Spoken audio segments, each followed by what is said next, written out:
గౌరవనీయులు ప్లీజ్ ఈ ప్లకార్డ్స్ కిందకి పెట్టానండి. రాష్ట్ర మంత్రివర్యులు, గౌరవ పార్లమెంట్ సభ్యులు, శాసన మండలి సభ్యులు, శాసనసభ్యులు, జిల్లా పరిషత్ చైర్మన్లు, డీసీసీబీ డీసీఎంఎస్ అధ్యక్షులు, రాష్ట్ర రైతు బంధు సమితి అధ్యక్షులు, ఈ ధర్నా కార్యక్రమంలో పాల్గొంటున్న రాష్ట్రంలోని నలుమూలల నుంచి వచ్చినటువంటి రైతు సోదరులు, పార్టీ కార్యకర్తలు, మీడియా మిత్రులు అందరికీ నా నమస్కారం. మిత్రులందరూ కూడా అన్ని విషయాలు చెప్పినారు. ఒకటే మాట, ఏం జరుగుతుంది, ఏంది గడబడిది, ఈ లొల్లేంది అసలు? ఒకటే ఒక మాట, సాఫ్ సీదా ముచ్చట. తెలంగాణలో పండించే వడ్లు కొంటరా కొనరా? దాది చెప్పమంటే మేమేమైనా మరాఠీలు అడిగితేమా, ఉర్దూలు అడిగితేమా, అర్థం కాని భాషలు అడిగితేమా? ధాన్యం పండుతాంది తెలంగాణ, నిన్నీయాల జర ముఖం తెలివై, అది కొంటరా కొనరా? ముఖ్యాన్నది అంటే ముడ్డి చుట్టుది చూపించి ఇచ్చినట్టు వంకర టింకర మాటలు మాట్లాడుతూ ఉన్నారు. ఏం జరుగుతూ ఉంది దేశంలో? మనమందరం కూడా ఆలోచన చేయాలి. ఒకనాడు రాష్ట్రం కోసం కొట్లాడినాం. నేను ఒక్కటే మాట మనవి చేస్తా ఉన్నా, ఈ గోస ఒక తెలంగాణలోనే లేదు, ఈ గోస భారతదేశం మొత్తం ఉన్నది. మనం టీవీలలో చూస్తూ ఉన్నాం, పేపర్లలో చూస్తూ ఉన్నాం. ఒక ఏడాది కాలం నుంచి వేల లక్షల మంది రైతులు వరుస నిరాహార దీక్షలు చేస్తూ ఢిల్లీ రాజధానిలో పోరాటం చేస్తూ ఉన్నారు. ఎందుకోసం? వాళ్ళకి పని లేకనా, పొలం లేకనా, పంటలు పండించే శక్తి లేకనా? మా బతుకులు నాశనం అవుతున్నాయి, మీరు తెచ్చిన చట్టాలు బాగలేవు, ఆ చట్టాలు రద్దు చేయండి, పండిన పంటకు ఎంత ధర ఇప్పిస్తారో చెప్పండి అని అడుగుతున్నారు. అంతకుమించి వాళ్ళేం అడుగుతలేరు, ఇంకేం డిమాండ్ చేస్తలేరు. ఆ ఒక్క మాట చెప్పలేక, వాస్తవాలు చెప్పలేక ఇలా కేంద్రం తన విధానాలు మార్చుకోకుండా అడ్డగోలు మాటలు మాట్లాడుతూ ఉన్నది. నేను ఒక్కటే మాట మనవి చేస్తా ఉన్నా, ఈ దేశాన్ని నడపడంలో ఇప్పటిదాకా పాలించిన అన్ని పార్టీల ప్రభుత్వాలు కూడా దారుణంగా విఫలం చెందినాయి. లేకపోతే ఎందుకున్నది ఈ దుస్థితి? వేరే దేశాలలో లేని దుస్థితి ఏమున్నది? ఒక్క విషయం చెప్పాలి ఇక్కడ, పంటలు కొనడానికేమో మీకు భయమవుతుంది, మీకు ఎందుకో చెప్పనండి బాధ అవుతుంది. వాస్తవం ఏంది? అడ్డగోలు మాట్లాడడం కాదు. సంస్థలు ఉన్నాయి ప్రపంచవ్యాప్తంగా, గ్లోబల్ హంగర్ ఇండెక్స్ అంటే ఆకలి రాజ్యాల యొక్క పరిస్థితి, 116 దేశాలను వాళ్ళు సర్వే చేశారు. ప్రతి సంవత్సరం చేస్తారు. దేశం యొక్క స్థాయి ఎక్కడ ఉన్నది, ఆకలి ఎట్లా ఉంది, సరి అయినటువంటి ఆహారం ఏ దేశంలో దొరకలేదు అని సర్వే చేస్తారు.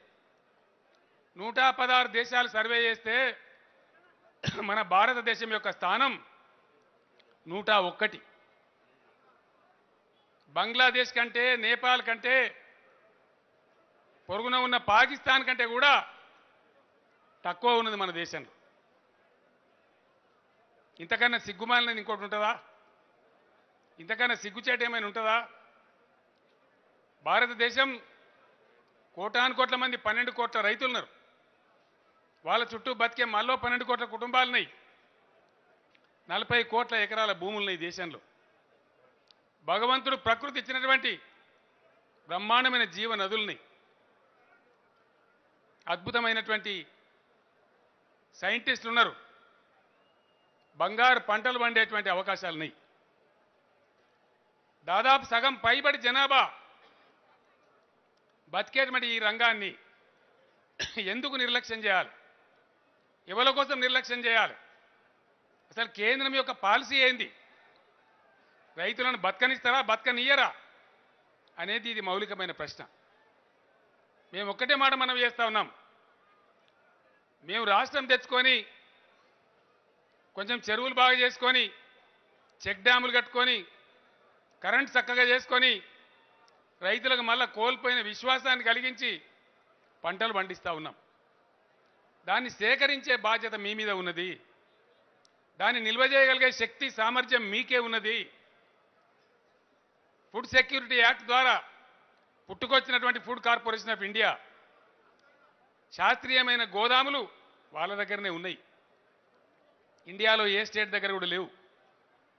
మరి దాన్ని తీసుకొని నిల్వ చేసి అవసరమైతే ఎగుమతి చేసి 1,02 కోట్లు 2 లక్షల కోట్లు అవసరమైతే ఖర్చు పెట్టి రైతాంగాన్ని కాపాడాలి, ఆదుకోవాలి. ఏ దేశాలకు పంపచ్చో ఆలోచన చేయాలి. పేదరికంలో ఉన్న ప్రజలు హంగర్ ఇండెక్స్లో ఆకలి రాజ్యం భారతదేశం అని చెప్పి హంగర్ ఇండెక్స్ తెలియజేస్తూ ఉంది. నేపాల్, పాకిస్తాన్, బంగ్లాదేశ్ కంటే కూడా దిగజారిపోయి ఉన్నది ఆకలి విషయంలో అని చెప్పి తెలియజేస్తూ ఉంది. ఆ విషయాన్ని ఆలోచన చేసి ఎక్కడ ఏ మూలలో దేశంలో ఆహార కొరత ఉన్నా దాన్ని తీర్చడానికి సమన్వయం చేయాలి. అవసరమైతే 1 లక్ష కోట్లు 2 లక్షల కోట్లు ఖర్చు పెట్టాలి. అది చేయాల్సిన కేంద్రం చేయకుండా మొత్తం ప్రైవేట్ పరం చేస్తాం, మార్కెట్ కమిటీలు రద్దు చేస్తాం అనే మాట మాట్లాడుతూ ఉన్నారు. సోదరులారా, నేను ఒక్కటే మాట మీకు మనవి చేస్తా. నేను ఎక్కువ సమయం కూడా తీసుకోను. విషయం తెలిసిందే. దాని గురించి ఎంతసేపు చెప్పినా చెప్పవచ్చు. సమస్య అది కాదు. సమస్య ఎక్కడ ఉంది? సమస్య విషయాన్ని అర్థం చేసుకునే ఇంగిత జ్ఞానం లేని పరిపాలిస్తున్నటువంటి కేంద్ర ప్రభుత్వం దగ్గర ఉంది. దాని మీద యుద్ధం ప్రారంభమైంది. ఇవాళ ఢిల్లీలో అక్కడ రాష్ట్రాల రైతులు చేస్తూ ఉన్నారు, ఉత్తర భారత రైతాంగం చేస్తూ ఉంది. అది అక్కడ జరుగుతూ ఉండగా కూడా వాళ్ళను అణిచివేస్తూ వాళ్ళ మీద దాడులు చేస్తూ వాళ్ళతో చెలగాటలాడుతూ వాళ్ళ మీద కార్లు ఎక్కించి చంపుతూ ఇవాళ మన వైపు వచ్చేసినారు. మన రైతుల కళ్ళాల కడబోయి రాజకీయ డ్రామాలు ఆడుతూ ఉన్నారు. ఏమడుగుతున్నారు? మేమేమడుగుతున్నాం? తెలంగాణ రైతుల పక్షాన, ప్రజల పక్షాన ఏమడుగుతున్నాం? మేం పండించిన ధాన్యం మీరు సేకరిస్తారా లేదా? మాట్లాడరు. దానికి సమాధానం రాదు. దాని మీద ఆన్సర్ లేదు. కానీ అడ్డగోలుగా మాట్లాడి, డొంక తిరుగుగా మాట్లాడి ప్రజలను మభ్యపెడతా ఉన్నారు. రాష్ట్ర వ్యవసాయ శాఖ మంత్రి నిరంజన్ రెడ్డి గారు ఢిల్లీకి పోయొచ్చిన తర్వాత, వాళ్ళ నీతి బయటపడ్డ తర్వాత మా రైతులు బాధపడవద్దు, 10 ఎత్తాయనుకున్న కాడ 7 రావాలి, కానీ మా రైతులు మునుగద్దు, అమ్ముడు అని పంటలేసి ఆగం కావద్దు, నష్టపోవద్దు, చాలా కష్టపడి అహోరాత్రాలు కష్టపడి ప్రాజెక్టులు కట్టుకున్నాం, చెరువులు బాగు చేసుకున్నాం, రైతు బంధు ఇచ్చుకుంటున్నాం. గుంట భూమి ఉన్న రైతుకైనా సరే చచ్చిపోతే రైతు కుటుంబం బీదిన పడద్దని ఏ పైరవి లేకుండా బ్రహ్మాండంగా ఇలా 5 లక్షల రూపాయలు ఇచ్చుకుంటున్నాం. ఒక దరికి వచ్చింది తెలంగాణ రైతు లోకం.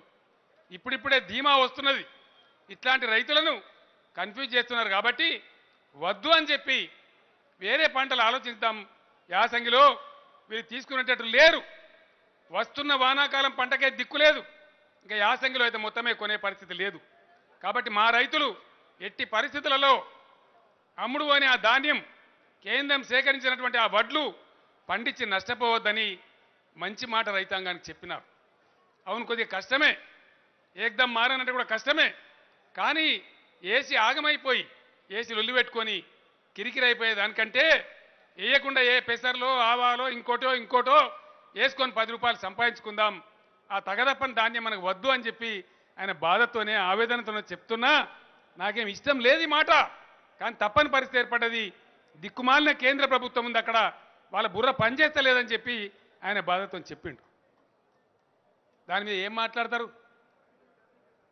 మీరు వద్దే అయ్యిండ్రి, మేము మెడలు వంచి కొనిపిస్తాం. ఎవరి మెడలు వంచుతావు నాకు అర్థం కాదు. ఎవరి మెడలు ఎవడు వంచాలి? ధాన్యం కొనే బాధ్యత ఎవరి మీద ఉంది? ఎఫ్సిఐ ఎక్కడ ఉన్నది? ఎఫ్సిఐ గోదాములు ఎవరి ఆధ్వర్యంలో ఉన్నాయి? మెడలు వంచుతాయి. ఎవరి మెడలు వంచాలా? నేను ఒక్కటే మాట చెప్తా ఉన్నా. ఇవాళ ఈ దేశాన్ని పరిపాలించే భారతీయ జనతా పార్టీ అడ్డగోలు అబద్ధాలు, నోరు విప్పితే పచ్చి అబద్ధాలు, మాట్లాడితే అబద్ధాలు, వాట్సాప్లలో ఫేస్బుక్లలో అడ్డగోలు వితండ వాదాలు, వ్యక్తుల క్యారెక్టర్ కొట్టే విధంగా ప్రచారాలు చేసుకుంటూ ఈ దేశాన్ని నడుపుదామని అనుకుంటా ఉంది. సమయం వచ్చింది. మిత్రుడు జగదీశ్వర్ రెడ్డి గారు చెప్పినట్టు గత 7.5-8 ఏళ్ళుగా ఎన్ని రకాల బాధలు మనల్ని పెట్టినా, మన 7 మండలాలు లాగి ఆంధ్రాకి ఇచ్చేసిన, మన సీలేరు పవర్ ప్రాజెక్టు లాక్కున్నా, మనకు ఆనాడు ఆంధ్ర ప్రభుత్వం కరెంట్ సప్లై చేయకపోయినా వీళ్ళు మనం ఆదుకోలే, ముందుకు రాలే. ఐటీఆర్ ప్రాజెక్ట్ ఇవ్వమంటే ఇయ్యలే, గిరిజన యూనివర్సిటీ ఇవ్వమంటే ఇంకా ఇయ్యలే. ప్రతి జిల్లాకు కొత్తదైనా పాతదైనా దేశంలో ఉండే ప్రతి జిల్లాకు నవోదయ పాఠశాల పెట్టాలని నవోదయ పాఠశాలల చట్టంలో ఉంది. ఆ చట్టాన్ని కూడా కాలరాసి ఇలా మనకు ఒక్క నవోదయ పాఠశాల కూడా ఇయ్యలే. ఇట్లా అనేక రకాలుగా ఇబ్బంది పెట్టినా కొత్తగా వచ్చిన రాష్ట్రం కాబట్టి అనేక సర్దుబాట్లు చేసుకోవాలి కాబట్టి అనేక రంగాలు ఘోరంగా ఉన్నాయి కాబట్టి చాలా ఓపిక పట్టినాం. కానీ ఏ ఓపికకైనా ఒక హద్దు, ఒక పద్ధతి అనేది ఉంటుంది. నేను భారత ప్రధాని నరేంద్ర మోడీ గారికి ఒకటే మాట సూటిగా అడుగుతా ఉన్నా. ఈ సభలో కూడా మీ సిఐడీలు ఉన్నారు, నాకు తెలుసు ఆ విషయం. నేను మాట్లాడే మాట పావు గంట లోపల మీ టేబుల్ మీదకి వస్తుంది, ఆ విషయం నాకు తెలుసు. నేను ఒక్కటే మాట మిమ్మల్ని అడుగుతా ఉన్నా, చేతులు జోడించి అడుగుతా ఉన్నా. నిన్న కూడా నేను లెటర్ రాసిన 50 రోజుల నాడు మంత్రులు, నేను, అధికారులు అందరం వెళ్ళి దండం పెట్టి అడిగిన మా మంత్రి గారిని, అయ్యా మీరు వడ్లు కొంటరా కొనరా? కొనము అని చెప్తే చెప్పండి, మేము రైతులకు చెప్తాం, వేరే పంటలు ఏమని చెప్తాం, పండిన కాడికే బతుకుతాం, కానీ పండించి ఆగం కావద్దని చెప్పి అడిగితే ఇవాళకి ఉలుకు లేదు పలుకు లేదు. 50 రోజులు గడిచిపోతుంది. ఆ తదనంతరం ఫోన్లలో మాట్లాడితే జవాబు రాదు. మేము విదేశాలకు పోయినాం, మేము ఇక్కడ లేం, ఇంకో వారానికి చెప్తాం, ఇంకో వారానికి చెప్తాం. 50 రోజులు గడిచిపోయింది. దాని తర్వాత పరిణామం ఏంది? వీళ్ళు చేసేటట్టు లేరు, వడ్లు కొనేటట్టు లేరు, యాసంగిలో వేస్తే బాధపడతామని వద్దు అని చెప్పి మంత్రి గారు చెప్తే మీరు వడ్లే వేయాలి అని అధికార పార్టీ వాళ్ళు మాట్లాడతారు. మరి వడ్లు వేయాలి, ఆర్డర్ తీసుకొని రా. నేను చెప్పిన, నేనే నిలబడి నేనే ఇత్తనాలు సప్లై చేసి బ్రహ్మాండంగా ఎరువులు సప్లై చేసి ఫుల్ కరెంట్ ఇచ్చి నీళ్ళు ఇచ్చి మేమే 70 లక్షల ఎకరం వరి వేయిస్తామని చెప్పినాం. దానికి సమాధానం రాదు. వానకాలం వడ్లు కొంటరా కొనరా అంటే కొనరు, దానికి సమాధానం లేదు. యాసంగి ఏమని రైతులను ప్రోత్సహిస్తాడు? ఏం కావాలి? వీళ్ళ నీతి ఏంది? వడ్లు కొనాలి, అవి మేము కొనం, ఈడ బజార్లో పోయాలి, దాని మీద మేము రాజకీయ నాటకం ఆడాలి. ఇదేనా నాటకం? బిడ్డ మేము ఒక్కటే చెప్తా ఉన్నాం, తీసుకుంటాము అని చెప్పి ఎఫ్సిఐ లెటర్ ఇస్తే మీ గత యాసంగిలో 50 లక్షల టన్నుల బియ్యం ఇచ్చినాం, ఇంకా 5 లక్షలు అక్కడనే ఉన్నాయి. మీరు తీసుకోకపోతే మా రైతుల మీద చుట్టూ దింపి దిష్టి తీసినట్టు చేసి ఆ బియ్యం తెచ్చి మీ బీజేపీ ఆఫీసు మీద కుమ్మరిస్తాం, జాగ్రత్త అని చెప్పి చెప్తా ఉన్నా. మీరు అనుకుంటున్నారేమో ముఖ్యమంత్రి పదవి కోసం, మంత్రి పదవుల కోసం మేము భయపడతామని. పదవులను ఎట్లా చిత్తు కాయిదాలాగా ఇసిరేసినామో, ఎన్నిసార్లు రాజీనామాలు చేసినామో, మంత్రి పదవులు, కేంద్ర మంత్రి పదవులు, ఎంపీ పదవులు, ఎమ్మెల్యే పదవులు ఎన్నిసార్లు తెలంగాణ కోసం పాడేసినామో మీకు తెలుసు. అవసరమే అనుకుంటే, తప్పదు అనుకుంటే తప్పకుండా తెలంగాణ రాష్ట్ర సమితి భారత రైతాంగ సమస్యల కోసం తానే లీడర్షిప్ తీసుకుంటుంది, ముందుకు పోతుంది. మీ మెడలు వంచుతాం గ్యారంటీగా నేను మనవి చేస్తా ఉన్నా. మీ కూటనీతిని, మీ యొక్క దుర్మార్గమైన విధానాలను, మీ రైతు వ్యతిరేక చట్టాలను చివరి రక్త బొట్టు దాకా పోరాటం చేస్తాం తప్ప మిమ్మల్ని వదిలిపెట్టమని చెప్పి నేను మనవి చేస్తా ఉన్నా. అనేక సమస్యలు పెండింగ్లో పెట్టినారు, అనేక విషయాలున్నాయి, 1-2 కాదు. దళితుల వర్గీకరణ శాసనసభ తీర్మానం చేసి పంపించింది, దాని మీద కుయ్యి లేదు, కుట్టుకు లేదు. గిరిజనులకు మా గిరిజనులు పెరిగినారు, మా గిరిజనుల శాతం పెరిగింది, రిజర్వేషన్ ఇవ్వమని అడిగితే శాసనసభ ఏకగ్రీవంగా తీర్మానం చేస్తే దానికి దిక్కు లేదు. ఇట్లా అనేక సమస్యలు పెండింగ్లో పెట్టినారు. బీసీ వర్గం ప్రజలు 50% ఉన్న ఈ దేశంలో కులగణన చేస్తే వాళ్ళకి న్యాయం జరుగుతుంది, న్యాయం చేయండి, జనాభా లెక్కల కులగణన చేయండి అని చెప్పి అసెంబ్లీ తీర్మానం చేస్తే దానికి సమాధానం రాదు. ఇట్లా అనేక ప్రజా సమస్యలు అనేక విషయాలు పక్కన పెట్టి అక్కడ ఉన్నప్పుడల్లా ఓట్లు వచ్చినప్పుడల్లా ఎలక్షన్ వచ్చినప్పుడల్లా ఒక డ్రామా కొట్టి మత విద్వేషాలు రెచ్చగొట్టి ప్రజల మధ్య పోరాటం పెట్టి దాన్ని సెంటిమెంట్ను క్యాచ్ చేసుకొని మీరు రాజకీయం నడుపుతూ ఉన్నారు. కాలం చెల్లిపోయింది. అందరూ కూడా గమనిస్తూ ఉన్నారు. అందరికి అర్థమైపోయింది. మీ సర్జికల్ స్ట్రైకులు, మీరు సరిహద్దులలో ఆడే నాటకాలు, మీరు చేసే మోసాలు మొత్తం బట్టబయలై బయటకు వచ్చేసినాయి. నేను ఒక్క మాట అడుగుతా ఉన్నా, ఈ దేశంలో నీళ్లు లేవా? వాటర్ లేదా? భగవంతుడు ప్రకృతితో ఇయ్యలేదా? ఈ దేశానికి ప్రకృతి ఇచ్చిన సంపద 65,000 టీఎంసీల నీళ్లు ఉన్నాయి. ఇది నా లెక్క కాదు, సెంట్రల్ వాటర్ కమిషన్ తెలిసిన లెక్క.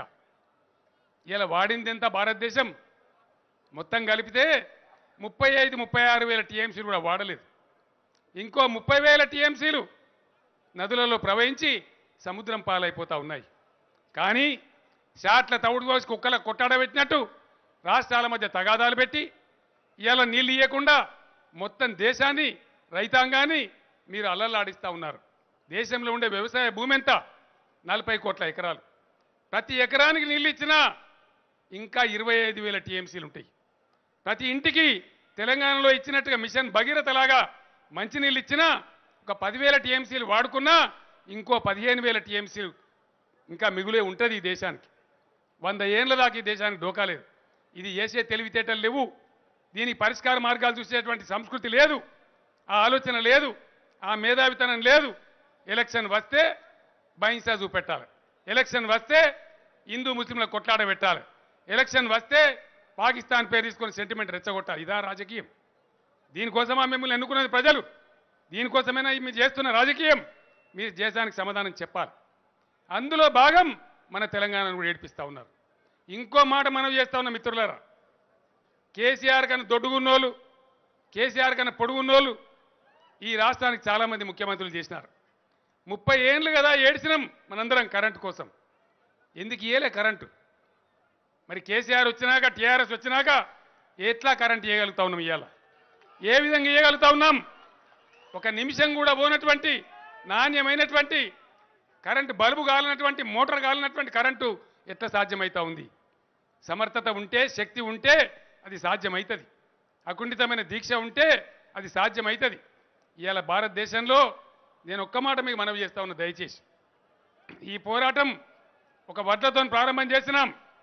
డెఫినెట్గా దేశం కోసం కూడా పోరాటం చేస్తాం. నేను 2-3 విషయాలు మీకు మనవి చేస్తాను.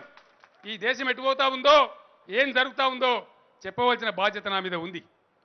ఈ దేశంలో 4 లక్షల మెగావాట్ల కరెంట్ అందుబాటులో ఉంది. 4 లక్షల మెగావాట్లు. దేశం ఏ రోజు కూడా 2 లక్షల మెగావాట్లకు మించి కరెంటును వాడటం లేదు. ఒక మన రాష్ట్రాన్ని పక్కకు పెడితే ఏ ఒక్క రాష్ట్రంలో కూడా 24 గంటలు కరెంట్ ఇయ్యరు. ఏ రాష్ట్రంలో కూడా రైతులకు ఇయ్యరు, పరిశ్రమలకు ఇయ్యరు, కమర్షియల్ ఇయ్యరు, దేనికి కూడా ఇయ్యరు. ఏం కారణం? ఎవల చేతగాంతనం, ఎవల అసమర్థత, ఎవల చేతగాంతనం ఇది? ఎవల విధానాల యొక్క ఫలితం ఇది? కరెంటు లేదా? అందుబాటులో ఉంది, కానీ దేశానికి ఇయ్యం. ఆ తెలివితేటలు లేవు, దాన్ని చక్క చేసే ఆలోచన లేదు, దాన్ని సమన్వయపరిచే శక్తి లేదు. కానీ కరెంటు మోటార్లకు మీటర్లు పెట్టుండ్రి. ముక్కు వెండి రైతుల దగ్గర బిల్లు వసూలు చేయండి. ఏ రాష్ట్రం వసూలు చేయదో వాళ్ళ అప్పులు ఆపేస్తాం, వాళ్ళని కష్టపెడతాం, వాళ్ళకి రానియం, వాళ్ళనంత ఎటమటం చేస్తాం. ఇదా పాలసీ? ఇదేనా పాలసీ? నేను జర్నలిస్టు మిత్రులను కోరుతా ఉన్నా, దయచేసి ఇవాళ మన కరెంటు మోటార్లకు మీటర్లు పెట్టమంటున్నది కేంద్రం. పెడదామా వద్దా? పెడదామా మీటర్లు? పెడదామా మీటర్లు? ఆనాడు తెలంగాణ ఉద్యమం చేసేనాడు ఈ మీటర్ల లొల్లి కూడా ఉండే. నేను జనంలో పోయి చెప్తా ఉంటే ఆ రోజు మీటర్లు పెడితే ముఖ్యమంత్రి గారి హెలికాప్టర్ పంకా ఎట్లా తిరుగుతుందో అవి అట్లా తిరుగుతాయి, మనం చక్కరచ్చి పడిపోతామో నేను చెప్పిన ఆనాడు. ఆ పీడ పోయింది, రాష్ట్రం తెచ్చుకున్నాం. ఇవాళ మీటర్లు లేవు, నీటి తీరువా లేదు, ప్రాజెక్టుల ద్వారా, కాలువల ద్వారా నీటి తీరువా అంటే వాటర్ సెస్, వాటర్ బిల్ లేకుండా బ్రహ్మాండంగా నీళ్లు సరఫరా చేసే ఒకే ఒక్క రాష్ట్రం తెలంగాణ. రైతుకు ఏకైనా ఖర్చు లేకుండా కడుపు నిండా కరెంట్ ఇచ్చే ఒకే ఒక రాష్ట్రం తెలంగాణ. రైతు బంద్ ఇచ్చే ఒకే ఒక రాష్ట్రం తెలంగాణ. రైతు బీమా ఇచ్చే ఒకే ఒక రాష్ట్రం తెలంగాణ. చెరువులు, కుంటలు, చెక్ డ్యాంలు, మత్తళ్ళు వారిచ్చే ఒకే ఒక ప్రభుత్వం టీఆర్ఎస్ ప్రభుత్వం. ఇది వాస్తవం కాదా? ఏం మాట్లాడతారు? ఢిల్లీకి పోతే నిరంజన్ రెడ్డి గారు పోయి అయ్యా మాది 62 లక్షల ఎకరాలు అన్నది, యాడికేళ్ళు ఉంటుంది, లేదని అబద్ధాలు మాట్లాడి మళ్ళీ మొత్తం అధికారులను పంపించి అరే నాయన మేము అబద్ధాలు ఎందుకు చెప్తాం, మాకేమక్కర్నది, మేము రైతు ఖాతాల రైతు బంధు చేసేటోళ్ళం, ఏ రైతు సాగు చేస్తుండో మాకు తెలుసు అని చెప్పి మొత్తం లెక్కలు కొంచెం మళ్ళీ ఇస్తే ఉన్నది 59 లక్షల ఎకరాలు ఉన్నదంటారు. అంటే మీరు అదరగొడితే మేము మళ్ళీ మాట్లాడకపోతే మీరు చెప్పేది నిజమవుతుందా? వడ్లు వండనే లేదు, 62 లక్షల ఎకరాలలో లేదు, మరి మీరెందుకు పోతారు కళ్ళాల కాడికి? ఏం బీకెత్తందుకు పోతారు? ఏం చేసేందుకు పోతారు? మేము సూటికి అడుగుతా ఉన్నాం. మరి లేకనేపాయ వడ్లు వండకనేపాయ, మరి మీరెందుకు పోతారు నాకు అర్థం కాదు. అంటే ఓన్లీ వడ్లు కొంటరా కొనరా అది చెప్పురా బాబు అంటే అది లేకుండా అరాకిరి చేసి కిరికిరి చేసి పిచ్చి పిచ్చి చేసి రకరకాలుగా చేస్తూ ఉన్నారు. దీనికి అంతం ఎక్కడ? సోదరులారా మనందరం ఆలోచించుకోవాలి. ఈ గోల్మాల్ గాళ్లకు, ఈ గోలుగుండం గాళ్లకు, కరెంటు ఉన్నా వాడలేని అసమర్థులకు, దేశంలో నీళ్లున్నా ప్రజలకు ఇయ్యలేని అసమర్థులకు చరమగీతం పాడితేనే ఈ దేశానికి నిష్కృతి. ఖచ్చితంగా జెండాలు ఇవ్వాల్సిందే, దేశవ్యాప్తంగా ఉద్యమం రగలాల్సిందే, ఈ విషయాలు దేశంలో ప్రతి ఇంటికి చేరాల్సిందే, తెలంగాణ ఇయ్యాల నాయకత్వం వహించాల్సిందే. తప్పదు, మనకు మరో పోరాటానికి మనం సిద్ధం కావాల్సిందే. మన సమస్యలకు పరిష్కారం మన దగ్గరనే దొరకదు. చిప్ప పట్టుకుంటే దొరకదు, బతింలాడితే దొరకదు, బిచ్చం ఎత్తుకుంటే దొరకదు. ఈ దేశ ప్రజలు బిచ్చగాళ్ళు కాదు, మనం కూడా బిచ్చగాళ్ళం కాదు. పండించినమరా బిడ్డ దేశానికి అన్నం పెడతామంటే తీసుకునే తెలివి లేక ఇవాళ గింత గోల్మాలా, ఇంత అరాచకమా, ఇంత అరాకిరా, ఈ కిరికిరి పెట్టి గోల్మాల్ చేసి ఇంకనేక విషయాలున్నాయి, అనేకమైన విషయాలున్నాయి. ఒకటి రెండు కాదు, దేశం మూగబోతా ఉంది. అలా మాట్లాడితే మీ మీద కేసులు పెడతాం, పెట్టుదా, ఏం పెడతావు దా. ఇంకోడు మాట్లాడతాడు, కేసీఆర్కి భయం అంటే ఎంతో చూపిస్తాం. కేసీఆర్ భయపడతాడా? కేసీఆర్ భయపడితే తెలంగాణ వచ్చునా? ఎన్నేళ్ళు కొట్లానాం, ఎన్ని రోజులు కొట్లానాం, ఎక్కడి దాకా పోయినాం. కాబట్టి ఈ పిచ్చి కూతలు మానుకొని ఒకటే ఒక మాట, మీకు దమ్ముంటే, చిత్తశుద్ధి ఉంటే, మీ పార్టీ ప్రజలకు నాయకత్వం వహించదని మీరు నమ్మితే స్ట్రేట్గా చెప్పండి, వర్షాకాలంలో వచ్చే వడ్లు కొంటారా లేదా? గత యాసంగి 5 లక్షల వడ్లు బియ్యం మీకు ఇచ్చి ఉన్నాము, గోదాములలో మూలుగుతున్నది, దాన్ని కొంటారా లేదా? యాసంగిలో వరి వేయమంటారా? తప్పు చెప్పినామని ముక్కు నేలకు రాస్తారా?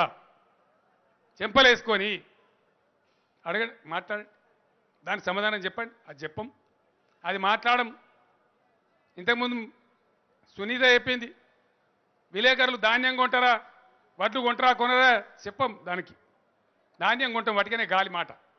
ఈ విధమైనటువంటి అరాకిరితోని, గోల్మాల్ మాటలతోని నేనేమంటున్నా, ఇది రాజకీయ సమస్య కాదు, ఇది రైతుల జీవన్మరణ సమస్య, రైతుల బతుకుదెరువు సమస్య.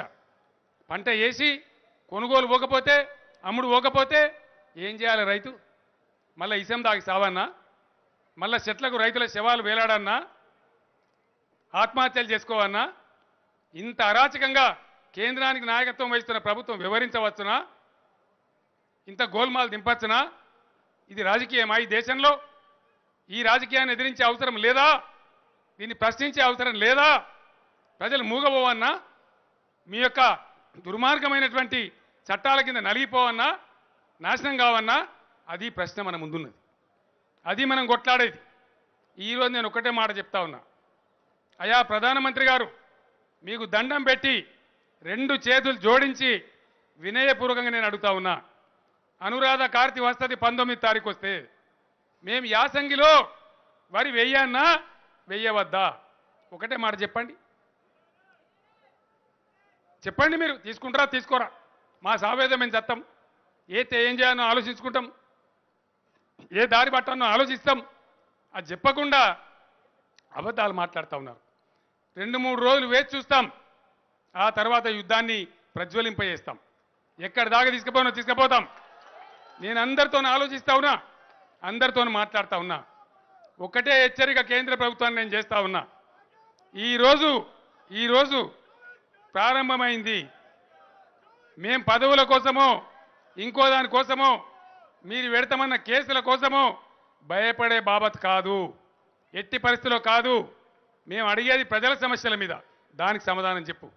నీ రాజకీయాలు ఉంటే తర్వాత రాజకీయాలు మాట్లాడదాం, కొట్లాడదాం, పోదాం. ఆ తర్వాత సంగతి ప్రజల జీవితాలు, ఇది రైతుల యొక్క జీవితాలు, రైతుల యొక్క బతుకుదేరు, దాని మీద సమాధానం చెప్పని అడుగుతా ఉన్నాం. ఇవన్నీ విషయాలు రాబోయే రోజులలో మీకు ఇంకా విరివిగా తెలియజేయబడతాయి, వివిధ ప్రక్రియల ద్వారా తెలియజేయబడతాయి.